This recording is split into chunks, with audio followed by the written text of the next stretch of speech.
On the day after Robin Williams' suicide, the National Suicide Prevention Lifeline recorded the largest number of callers in their entire history. Normally, they get around 3,000 phone calls a day. However, that day, the number more than doubled to 7,353. A similar spike in calls also came after Kurt Cobain's suicide. Now, you might think that these publicized events have actually done some good. It's made people more aware of mental health issues, and it's persuaded people thinking of suicide to seek help.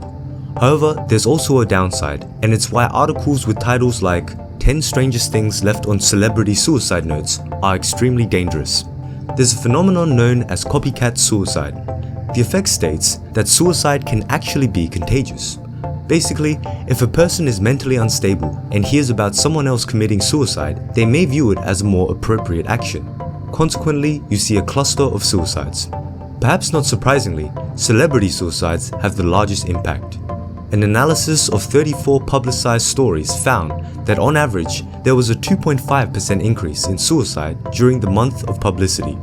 The effect was strongest after Marilyn Monroe's suicide, which was associated with a 12% increase, or 363 excess deaths. Now, it's important to note that it's not the act of suicide that's contagious, it's how the suicide is reported. In fact, the World Health Organization has a guideline for reporting suicides.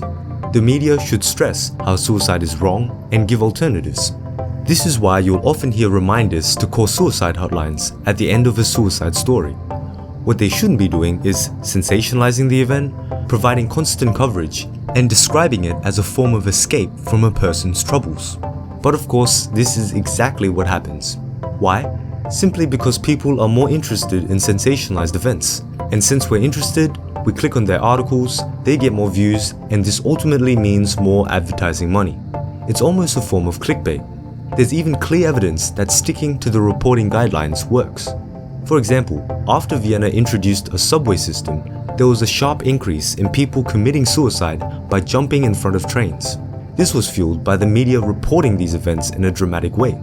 However, once the media started adhering to these guidelines, suicide attempts immediately dropped by more than 80% and have remained lower ever since.